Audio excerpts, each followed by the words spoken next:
Jeffro from Two Hacks Garage. Well, I'm back at Jimmy's. We're back on Project Jumpin' Jack Flash, that nostalgia front engine dragster. As you saw in the last video, well, we cut the car in half. Actually, we cut 11 feet of it off. We're going to be ordering a whole bunch of tubing. Jimmy and I got some measuring to do, but we have a really aggressive time frame to get this car done.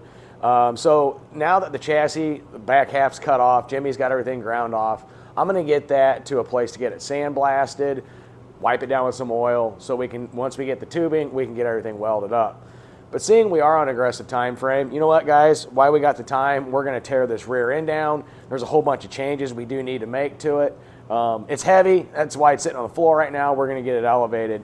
It is a strange center section. It's a 9-inch. It has Henry axles, 7/8 studs. It was designed for like top fuel when this car was made. Not sure what's all in it yet. We're going to find out today. We're going to find out what we need to get as far as maybe new seals, all that type of stuff. But we're going to get this done. We're going to get it cleaned. We are going to weld in some filler bungs on top and on bottom. It doesn't currently have what we want, so we're going to make it easier. So in this video, like I said before, we're going to document everything on this journey of building this dragster. So yeah, today's just going to be disassembling this, see what we need to get. I'm going to order some more parts so we can get this rebuilt, get it painted, get it set aside, so when we're ready to build this car, it's done. Always make use of your time, work smarter, not harder. I'm also going to show you here in a little bit what we got coming up with the chassis and all that type of stuff. But for now, guys, we got to get this off the floor. We got to get this thing taken apart, and we got to see what we need to order. See you soon.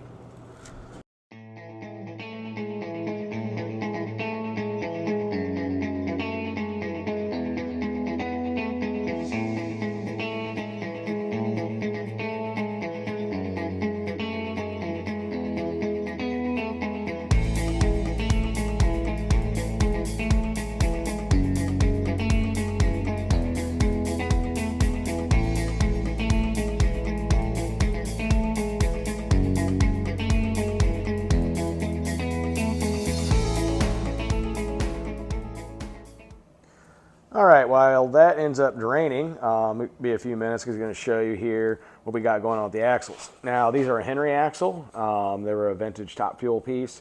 They are 35 spline, so that's a good thing. Jimmy checked them out, and they are not twisted. They are actually pretty good. So we will be able to reuse these, which is going to be nice. As you can see, it's a pretty big, thick setup there. That being said, what we will do is on the bearings itself, we will get those replaced. The hubs are fine. The studs we'll check out, but so far they look to be fine. The retainers and stuff like that, they go to the housing. I'll probably end up replacing those. I'm going to check to see, make sure that all the threads are fine. If they're good, I'll probably reuse them, just clean them up, but I'll probably end up replacing those. I did with my other 9-inch. Yeah, that's where we're at so far. So as you can see, I just got stuff draining. We'll end up going up in here. We'll clean all that out. Now this will get hot tanked because we're going to repaint it. We're going to change some stuff on it. We'll get all new seals and gaskets and stuff like that, which is kind of neat here, guys. You see this here. Most cars have, a thing for the U-joint in there, but this here doesn't. So this has got like a direct drive coupler to it. And so it's got all these splines that go, it slips in here, and it's a tube, and I'll put a picture of it in the end. It's actually at my house, but then it's got a thing that slips over the tail shaft of the transmission. It's only about 5 or 6 inches long. It's actually pretty neat. It's a very solid setup. It's a Mark Williams piece that came with this car, so we will end up reusing that too. But yeah, at the end of this video, I will throw that picture in there of how it mates the rear end up to the transmission. See you in a few.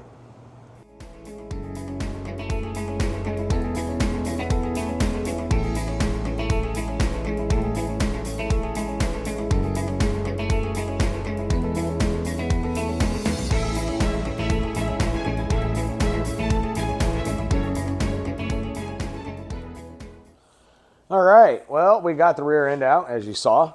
It is a strange center section, 9-inch. As I showed you in the front, had that coupler for like the direct drive coupler unit. I'm going to put a picture in at the end of this that connects the transmission actually to this rear end. It's kind of a neat piece, however I left it at home. We checked everything out, and everything seems to be fine. It's going to get cleaned. We'll put new seals and stuff like that on it so nothing leaks. However, Jimmy and I counted the pinion and ring gear. So the way you do that is you count your pinion teeth on the pinion gear itself, and then you count your ring gears and you divide that out. So this was 37 and the pinion was 7.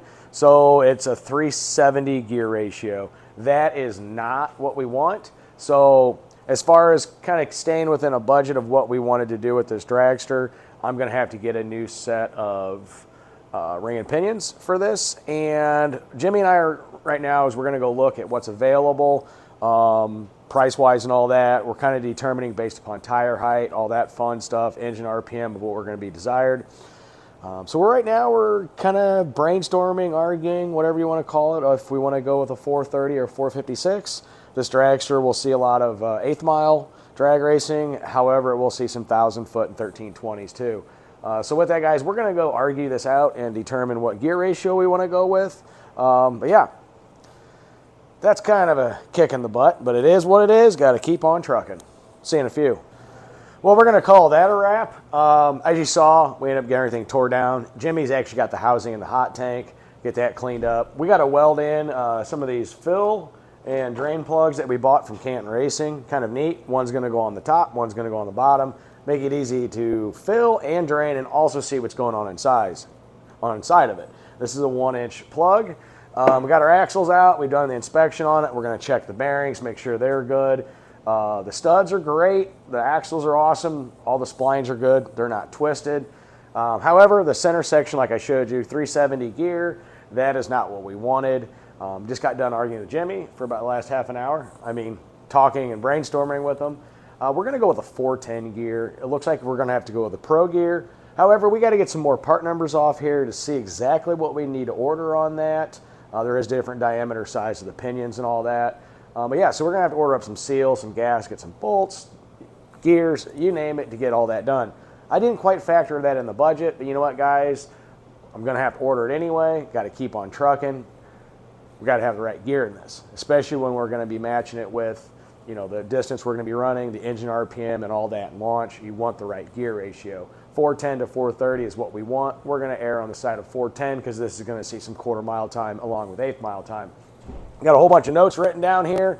Got to do a whole bunch of research, whole bunch of ordering. But with that, guys, what we're going to do for now, we're going to call it a wrap. I've got what's remaining of the chassis in my vehicle. It's going to go get sandblasted because we're going to have to order a bunch of pipe so we can get welding and building this car. So with that, guys, we'll see you in the next one. Later.